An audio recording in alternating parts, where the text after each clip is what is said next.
আলহামদুলিল্লাহ, আল্লাহ তাআলা লাখ লাখ শুকরিয়া যে মহান আল্লাহ রাব্বুল আলামিন আমাদেরকে দুনিয়ার বুকে প্রেরণ করেছেন। যেই আল্লাহ রাব্বুল আলামিন আমাদের দুনিয়ার বুকে আবার সুখ শান্তি দিয়েছেন। আবার সে আল্লাহ তাআলা আমাদের শরীরটাকে সুস্থতা দান করেছেন। এই জন্য আমাদের সকলের অন্তরস্থল থেকে আল্লাহর শুকর আদায় করিতে হবে। একটি প্রশ্ন এসেছে যে দুনিয়ার বুকে সবচাইতে নিকৃষ্ট কারা আর সবচাইতে উৎকৃষ্ট কারা।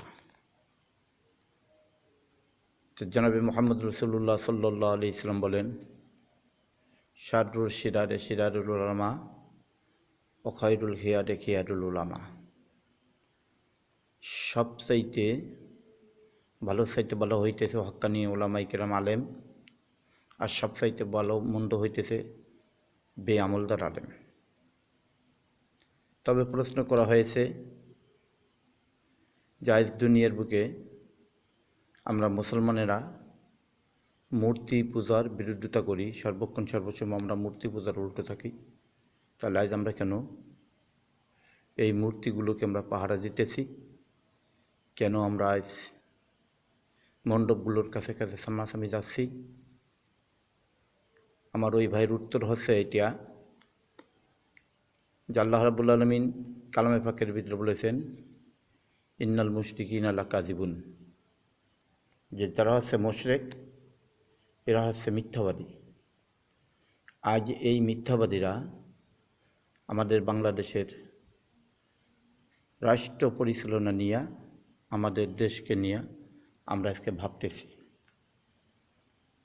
আমাদের প্রধানমন্ত্রী যিনি ইতিপূর্বে ছিলেন শেখ হাসিনা, মুজিব বংশের লোক, তিনি আজ আমাদেরকে ধোবা বুড়ি দিয়া হঠাৎ করে বাংলাদেশকে ত্যাগ করে তার অঙ্গ সংগঠনের লোক যারা আছে তাদেরকে অরুণ জঙ্গলের ভিতরে বাঘের সম্মুখে রেখে ফেলে সে নিজের ভাগে নিজে বেঁকে গেছে।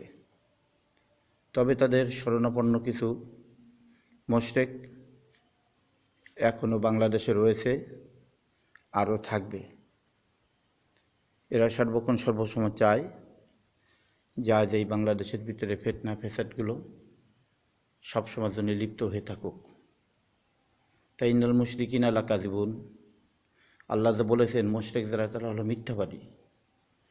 এই মুশরিকদের মিথ্যাবাদী থেকে আমাদের ফিরে থাকার জন্য আজ আমরা দলে দলে দলভুক্ত হইয়া মুশরিকদের মাল সামানাগুলোকে আমরা হেফাজত করার জন্য আমরা আল্লাহর রহমত নিয়ে চেষ্টা করছি। যে যার কারণে আজ আমাদের বাংলাদেশের ভিতরে দ্বিতীয় আর একটা ফিতনা ফ্যাসাদ বাঁধাইয়া আমাদের মুশরিক দাদা বাবুরা দাদি বাবুরা যেন এই দেশ থেকে আবার বিতাড়িত না হয়, এই জন্য তাদের মালগুলোকে আমরা দেখাশোনা করার জন্য আল্লাহ বলেছেন, কু আনফুসাকুম ওয়া আহলিকুম, তোমরাও ফিতনা ফ্যাসাদ থেকে বাঁচো এবং তোমার আহাল পরিজনদেরকেও ফিতনা ফ্যাসাদ থেকে বাঁচাও। তবে আমরা মুসলমানেরা ওই মূর্তি পুজোর পক্ষপাতী আর ওই মূর্তি পুজোর সহযোগিতায় এটা আমরা কখনো না, আর কখনো মুসলমান এই কাজের ভিতরে লিপ্ত থাকতে পারে না। তারপর ওই ভাইয়ের উত্তরটা সংক্ষিপ্তভাবে দিয়ে দিলাম যে আমরা মিথ্যাবাদীদেরকে মিথ্যার থেকে আমরা পরিচালনা করার থেকে আল ফিতনাতু আসাদ্দু মিনাল কতল, ফিতনা হচ্ছে কতলের চাইতে মারাত্মক।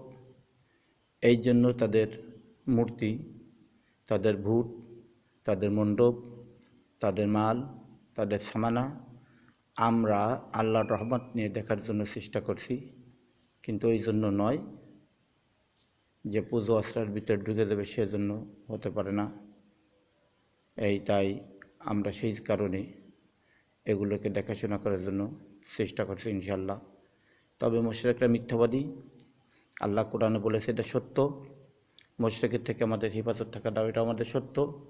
আল্লাহ বলেছে কখনো তোমরা মিথ্যাবাদীর দলভুক্ত হয়ে না, কখনো তোমরা মিথ্যাদের সঙ্গ হয়ে না। যদি তোমরা হয়ে যাও তাহলে তোমরা এই মিথ্যাবাদীর দলভুক্ত হয়ে যাওয়া। যেমনটি রসুলুল্লাহ সাল্লাল্লাহু আলাইহি সাল্লাম বলেছেন, মান কাযযাবা আলাইয়া ফাকাদ কাফার। রসুলুল্লাহ সাল্লাল্লাহু আলাইহি সাল্লাম বলেন, যে ব্যক্তি আমি নবী আমার পরে মিথ্যা দোষারোপ করে এবং ওই মিথ্যা দোষারোপের পরে যে সমর্থন করে সেও কাফের, আর যে মিথ্যা দোষারোপ করলো সেও কাফের। এই জন্য যারা মুশরিক রয়েছে, এই মুশরিকরা সর্বক্ষণ সর্বসময় আমার নবীর বিরুদ্ধে তহমাত লাগাবার জন্য তারা প্রচেষ্টা করে। আর সারা পৃথিবীর বুকে সবচাইতে ইসলামের বড় শত্রু হইতেছে মুশরিক। এই মুশরিক থেকে আমাদের হেফাজত থাকতে হবে, প্রত্যেকের আমাদের লক্ষ্য রাখতে হবে কোথাও কোনো মুশরিকের যেন কোনো মালের কোনো অনিষ্টতা না ঘটবে না। তারপরেও তারা মিথ্যা বলে দেবে, আল্লাহ বলছে ওরা মিথ্যা বলে, ওরা মিথ্যেই বলতে থাকে। এই জন্য আমরা তাদের মিথ্যার খপ্পর থেকে আমরা হেফাজত থাকার জন্য চেষ্টা করব ইনশাআল্লাহ। আল্লাহ তৌফিক দান করুক, আমিন।